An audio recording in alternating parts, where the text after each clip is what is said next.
O Além da Notícia de hoje está recebendo aqui, para que você entenda bem, um dos ministros do Papa Francisco. Prefeito de uma congregação é como um ministro de Estado, de um governo. O senhor é o prefeito ou é o ministro para toda a vida religiosa, os consagrados, as consagradas, sacerdotes religiosos. Pesa responder a toda essa gente, a todas as complexidades, aos dramas, às dificuldades, mas ao mesmo tempo ver também que são uma graça para o mundo? Bom, eu fui para Roma assim, impressionante, digo isso com a maior simplicidade, sem saber um A nem um B dessa congregação lá, né? Eu só conhecia os religiosos, né, que eu sempre amei nas dioceses por onde eu passei, tive muito próximo, tive dioceses com muitos religiosos, aqui em Brasília tinha 90 congregações femininas, e deve ter o mesmo tanto, até mais, e mais 30 masculinas, né? E sempre amei muito os religiosos, mas eu não tive, assim, proximidade maior com um organismo da igreja que trabalha com os religiosos. Agora estou lá na frente desse organismo, de quem são esses consagrados? A gente tem que falar porque é diferenciado, né? Tem primeiro os institutos seculares, que são, sobretudo, mulheres consagradas, mas tem também homens, que vivem sozinhos no mundo, consagrados, são virgens, né? Mas, porém, vivem com uma consagração, realmente, com os votos particulares, de pobreza, castidade e obediência. Depois nós temos a Ordem das Virgens, que é uma coisa muito antiga que está renascendo agora. Ao lado do bispo tinha virgens que viviam para o serviço da igreja, viviam à disposição do bispo na sua consagração de virgindade, de celibato e a serviço da igreja. Está renascendo ao lado dos bispos, coisa muito bela. Ordem das Virgens. Depois nós temos os eremitas, esses homens solitários e mulheres solitárias que vivem pelo mundo, procurando entender Deus e querer amá-lo assim. Os monges, as monjas, os, digamos, religiosos, freiras, frades das congregações religiosas, e temos ainda as sociedades de vida apostólica, que não têm um voto preciso, mas eles vivem também como consagrados, né? E todo esse mundo mais ou menos dá mais ou menos, aproximativamente, umas 3.000 ordens no mundo e congregações, e mais ou menos 1 milhão de pessoas. Nós temos um contato com uma grande parte desses. Nós trabalhamos lá são 5, digamos assim, setores distintos, somos 40 pessoas, e eu entrei nesse mundo, digamos, praticamente quase sem saber nada. Então, hoje, eu dou graças a Deus, estou há 4 anos lá. Eu acho que a grande força é a presença do Santo Padre. O Santo Padre, ele trouxe um relacionamento direto conosco. Ele está muito perto, ele nos ajuda muito, ele nos dirige muito e confia muito em nós. Então a gente constrói as coisas com muita simplicidade, porque a gente sente no Papa essa proximidade. Depois eu consegui, com muita simplicidade, sem me impor, sem colocar regras, eu entrei no mundo dessa congregação procurando amar as pessoas sem fazer distinção. Os primeiros com quem eu entrei em contato foram os que cuidavam no ingresso, os porteiros, né? E depois as pessoas que estavam sofrendo, um deles tinha perdido a filhinha, eu quis saber, eu quis acompanhar, o outro tinha problema de não ser aceito ali na congregação, então ficar escutando, saber qual é o problema, onde que está a dificuldade. Às vezes, dentro de uma desses processos que a gente estava estudando, alguma coisa que não era clara, então a gente somar para achar a solução, e foi se criando um espírito de confiança. Hoje nós trabalhamos, os 40, bastante unidos, não sem problemas. Tem problemas e tem problemas às vezes até graves. Mas, digamos, o clima geral é um clima de confiança recíproca. E eu não sou mais visto como, digamos, um fiscalizador, mas como um irmão que tem a responsabilidade. Mantenho muito firme a unidade com o Papa, mas tenho também um secretário que trabalha comigo, que é um arcebispo, que é o que está mais à frente de todos os trabalhos práticos, com quem a gente tem 100% de confiança. Eu digo 100% porque é 100% mesmo. Nós nos comunicamos até coisas pessoais da nossa espiritualidade. Ele é franciscano, eu sou diocesano. Total confiança, ele diz, você vai saber sempre que eu tenho consciência que eu sou o segundo, aqui você é o que ocupa o lugar da decisão, mas eu quero trabalhar muito bem. E eu falei, eu com você. Eu falei, agora eu vou para o Brasil, você fica com a congregação e você faz o que você quiser. Né? E não tem problema, eu esqueço de tudo e venho embora. E eu sei que está indo tudo bem lá. E estamos com o ano da vida consagrada pela frente e trabalhando muito nesse sentido. Né? Eu vou chegar lá. Mas o senhor citou que são cerca de 3.000 ordens e institutos. Já deu para conhecer a beleza de todo esse universo, que é um universo. É um universo. Nós temos tido reuniões, por exemplo, em Roma, eu já fui numa reunião das superiores gerais, que eram, só as superiores gerais eram 800. Isto é, atrás dela tinha 800 congregações, não estavam todas, né? E os homens, normalmente, os superiores gerais, eles se reúnem cada mês, a parte feminina é cada 3 anos, a parte masculina.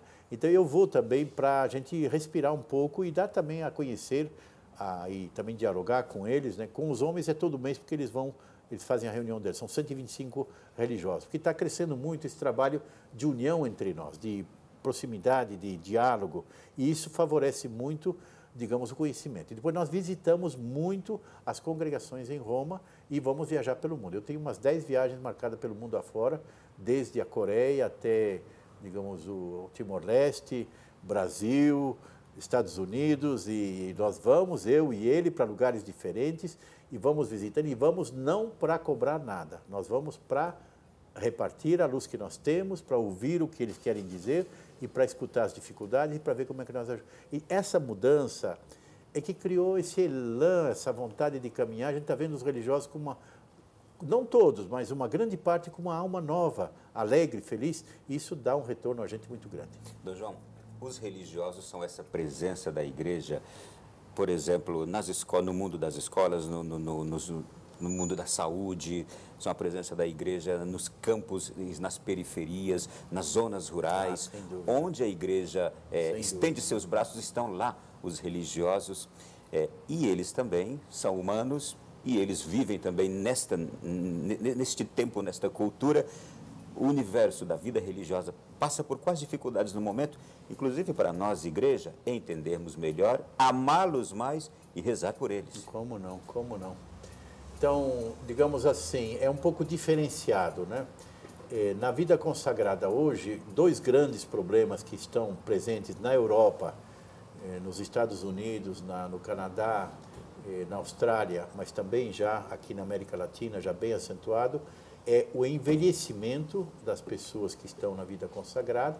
Isto é, nós temos comunidades com a média de idade muito alta e não temos, digamos, a renovação dessas forças. E o segundo problema é a diminuição drástica em muitos lugares. A Europa não tem mais, tem pouquíssimas vocações, né? Está tendo, mas muito pouco. Então, essa não reposição e essa morte faz realmente o número decrescer muito. Então, o que é que nós estamos pedindo de volta aos religiosos, né? Aqui no Brasil, o que eu tenho ouvido é que também o problema já das vocações existe, e existe o problema do envelhecimento também, né? Agora, o que é que nós estamos trabalhando, digamos, para ver? Porque nós pensamos assim, digamos, Jesus, ao menos o Evangelho acho que é o Evangelho de Marcos, ele fala que Jesus falou que o vinho novo tem que ser posto em odres novos, em barris novos, né? Barriga não, porque barriga, né? Não pode dizer barriga. Barriga, né? É nossa. Barriga é a nossa. Pois é, mas tem que pôr o vinho novo em barricas novas. Aí nós nos perguntamos, o vinho novo só pode ser Jesus e o Evangelho, né? E essas barricas novas, quais são? Nós escolhemos 3, que nós agora vamos trabalhar muito com os religiosos e eles estão contentes. A primeira delas é a vida comunitária. Nós temos que chegar de novo a uma vida comunitária sincera. Nada de egoísmo, individualismo ou fingir de ter uma vida de um jeito e ter a vida do outro. Isso é veneno. Então, a vida comunitária ela tem que ser uma vida fraterna para valer. Quando a coisa não vai, porque é normal que não vá, que tenha problema, sentar e conversar e se abrir. E não ter medo de se abrir e falar. E abrir o problema. Eu tenho feito isso com as minhas irmãs, com quem eu convivo lá em casa, peço perdão em público, não vou celebrar missa sem pedir perdão se eu errei, né? Isso muda tudo, porque a gente se torna sincero, né? E não é porque eu sou cardeal que eu não erro. Então, a gente ter a coragem de pedir perdão. Ter a coragem de pedir perdão porque você errou, você sabe que errou, né? Você julgou, você fez alguma coisa que não foi. Então, essa vida comunitária sincera, esse olhar de Jesus por nós, ele tem que ser levado a sério. Eu tenho que rezar com gosto, né? Eu tenho que fazer o que eu faço por ele, não por outras razões. Não é porque eu quero ser o cara que sabe fazer, posso dizer o que os outros me respeitam, que eu sei fazer. Não, eu tenho porque eu sigo o Senhor, né? A minha consagração tem que aparecer dessa minha autenticidade, né, de seguir o Senhor.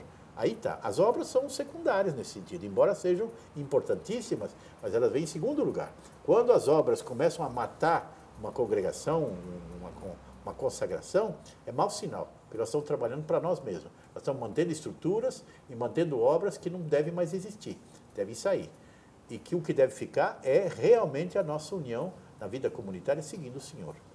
Então esse é o primeiro ponto. O segundo ponto é a formação. A formação vai ter que voltar a coisas importantes. Por que que hoje se diz que se faz um voto para toda a vida e depois de 3 anos se sai? Como é que dá para a gente entender essa coisa, né? Se você está num período de discernimento, sair não tem problema. Mas se você tomou uma decisão definitiva, por que você sai? O que ficou errado? Então a formação está com problema. Nós vamos ter que mexer na formação. A primeira coisa, formação não é período. Formação é a vida toda. Não, é uma característica desse tempo também isso? É uma característica desse tempo, é digamos, da cultura atual. Quer dizer, eu só tomo um compromisso até que eu seja feliz. Depois eu vou embora. Isso não serve, porque para seguir Jesus a gente não vai por aí. Porque a gente sabe que ele faz feliz a gente quando é duro e quando é fácil.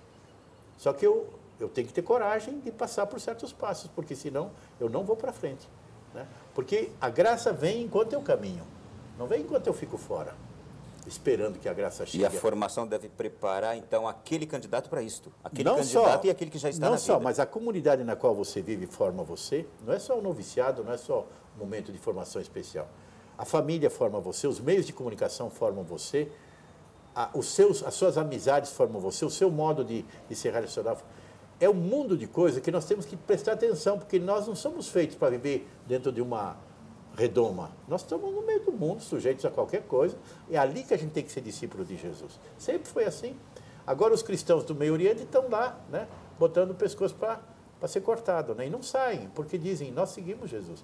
Querem tirar a vida? Tirem, mas nós seguimos Jesus. De lá está vindo esta infusão de coragem e, ao mesmo tempo, de inspiração para nós. Muito forte, que nós temos que pensar. Um cristianismo assim, muito água de rosa, muito eu que estou no centro, o Papa diz isso. Enquanto eu fico no centro, eu ponho Deus na periferia. Quando eu tiro a mim mesmo do centro, aí Deus pode ocupar o centro e eu vou para a periferia, mas é a periferia com Ele.